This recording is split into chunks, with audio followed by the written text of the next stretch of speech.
Do you want to stay healthy, active and independent well into your 80s, even your 90s? Of course you do. But here's the uncomfortable truth. What you do in your 60s matters more than at any other time in your life. And in this video I'm going to show you my 6 so-called guilty pleasures that I believe are actually some of the smartest things you can buy after 60. Especially if you want to live a better life, not just a longer one. Now this video isn't about supplements, it's not about biohacking, and it's not about anything extreme. These are simple, practical purchases that quietly stack the odds in your favour. None of them are outrageous, none of them are complicated. But for the cost, they might be some of the highest return decisions you ever make. Now my goal is really simple. I want to stay active, mobile, curious and independent for the next 20 years and beyond that if possible. Now I probably consume more content on healthy aging than most people do in their 60s. Books, research papers, interviews, documentaries. But more importantly, I listen carefully to people who are already there. People who are thriving in their 70s, 80s, even 90s. Many of them are right here on this channel, in the comments. 37% of you who watch this are over 65, and your comments are full of experience and wisdom, and I'm reading them. So before we go any further, after this video, add your own advice in the comments. It'll help somebody. Because this channel works best when we learn from each other. Now I'm 65 and I'm not deluding myself.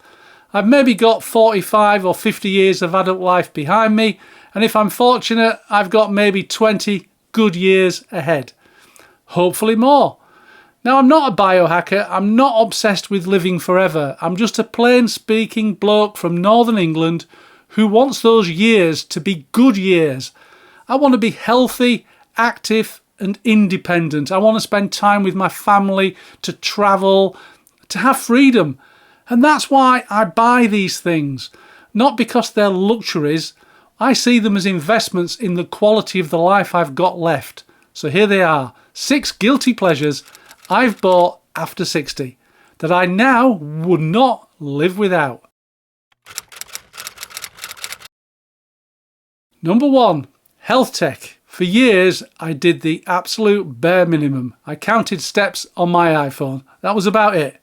But after 60, I think information becomes useful. Heart rate trends, sleep quality, recovery, stress. This isn't about obsession. It's about awareness of what's going on in your body. Because sometimes that data can flag something early that you would otherwise miss. Now I use this an Oura ring. Not to obsess, but to observe, to notice patterns, to see what's changing, to understand how my body is responding to aging. Now you don't need to go overboard, but having some feedback is no longer optional. Number 2, walking gear. If there's one thing I want to be doing well into old age, it's walking. But walking becomes miserable and sometimes risky if you're badly equipped. So for me, this is also a non-negotiable. Proper shoes, weatherproof layers, a small backpack, walking poles. It's not about looking outdoorsy, it's about removing friction. Because when it's easy to go out, you go out more. And after 60, movement compounds faster than almost anything else. Number 3, access to beautiful places. One of the best things I've bought isn't an actual thing at all. It's access. Places that give you a reason to leave the house. Places with history, nature, space, beauty. They turn exercise into something you actually want to do. Now for me, that is membership of English Heritage and the National Trust. Low cost, high return. They create ready-made days out with zero effort, and that matters more than you think. Number 4, lifting weights.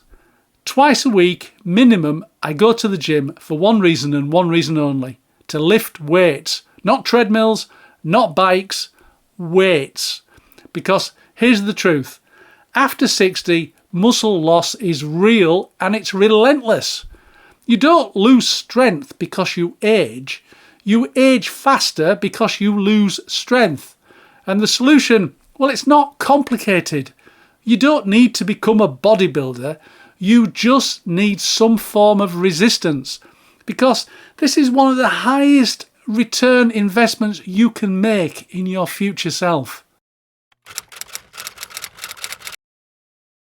Number 5, feed your mind. Now your brain needs input just like your body needs movement, and after 60 it's so easy to slip into passive sedentary consumption.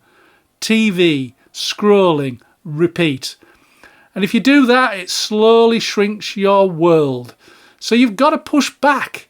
And for me, that means books, audiobooks in particular, and podcasts, any form of learning. The format doesn't matter. It's the habit that does. Because once curiosity goes, everything else tends to follow. Number 6, portable comfort. Now this one sounds small and inconsequential, but it changes everything. A decent portable chair, a picnic rug, a flask, a cool bag for your tin of beers. Simple things, but they turn "we could go out" into "let's go out." They extend your time outside, they make it comfortable. They create moments to remember. And at this stage of life, that's what really matters. Experiences, not stuff. So no, these aren't really guilty pleasures. They're really small directions that quietly improve my life. They protect my mobility, they keep my mind active, and they make it easier for me to get out and stay out. Small purchases with big leverage. Now I'm curious, what's on your list? What have you bought after 60 that genuinely improves your life? Or what are you thinking about buying next? Let me know in the comments. I'd love to know, and I'm sure everybody else would too. I read every one. And if you're serious about staying healthy long term, you might want to watch this video next, because these are the deadly mistakes that stop people reaching 85. And most people don't even realise they're making them. Thanks for watching. I'll see you next time. And that motto, because once curiosity, a cool back for you.